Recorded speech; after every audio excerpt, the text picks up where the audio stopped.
That song's a flex. That kind of is. Yeah, if he loves you more, go ahead. Huh.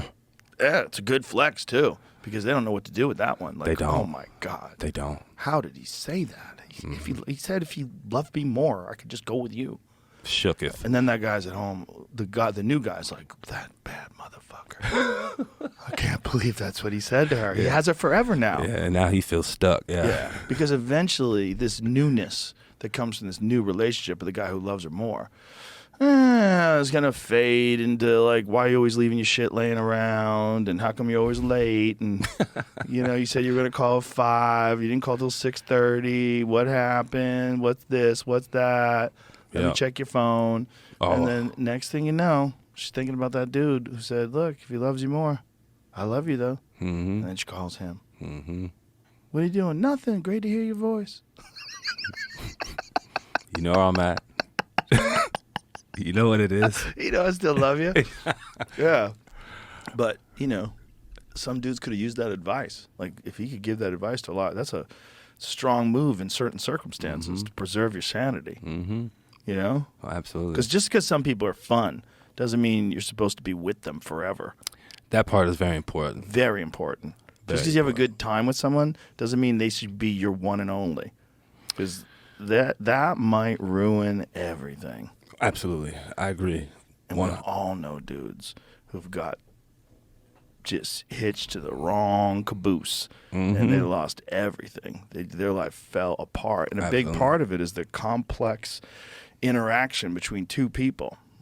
And some people just, the combination of you and them is not good. Absolutely. And it'll ruin everything. I agree. I've had those, it's like, this is fun. It's a lot of fun. But that's This is dangerous. Yeah. Yeah. But the dangerous ones are sometimes the most fun, unfortunately. For a short amount of time. But you don't want them raising your kids. Not at all. Not at all. No. Yeah. If he loves you more, ta-ta for now. Out of here. This thing is falling apart. Cigar? This is a real one, man. This is from Havana. Yeah, it is. You could tell. Yeah, buddy of mine, I went to London. Well, actually, my tour manager, Daniel, we were hanging in London. I had a few days off to just hang. Started hanging in the cigar lounges. And, I've been kind of hooked ever since. It's one of those few places like a barbershop or like a bar where guys can get together and just talk. Yeah, absolutely. Sit around, shoot the shit, smoke a stogie, talk some shit, have some laughs. It's fun. Yeah, so it's kind of been my new thing. I'm trying to get off these cigarettes too, if I'm being honest. Yeah? Yeah, man, I got to do it.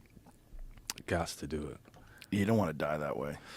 It's just a sad. I always said I would never smoke, and then I saw.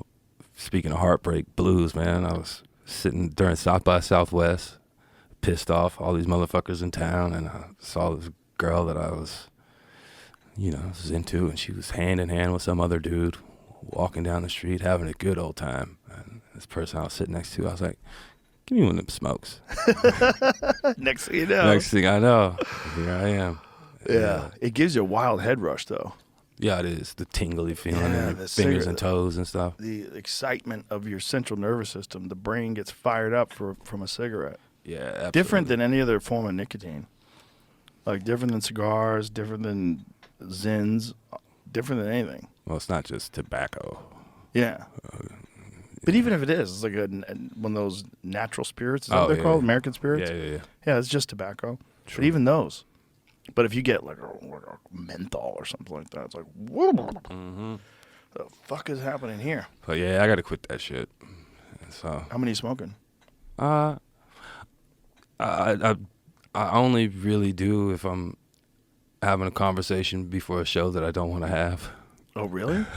So it's like an anxiety thing? Yeah, like before like TV or before something like that. That's not too bad. No, it used to be maybe a half a day, a half a pack a day. Nothing crazy, but I used tobacco and roll them up in my herbs. Yeah, and so I get my tobacco that way. But there was a while where I was doing like a pack a day and sometimes maybe more. Just, stress. I think, getting into this entertainment business and eyes on you and, pressure and all that type of shit. It's just like a nervous thing to just remind myself to just breathe, like take a moment and just like, chill out. Also, there's something about the cigarette that just gives you like some weird relief.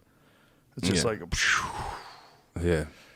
that head rush thing that you get out of it is like a weird little escape valve. Sure. Just like a release valve. Just right. Yeah. When I don't have them though, I don't really miss them. So that's kind of good. That's very good.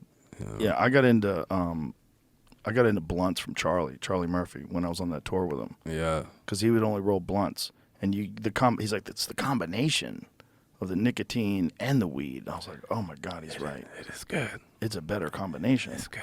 That's a good combination. Like pre-show combination, there's nothing like a blunt. Mm-hmm. Yeah, I'm right there with you. Yeah. I'm right there with you, but a blunt and some music. Let's go. Man.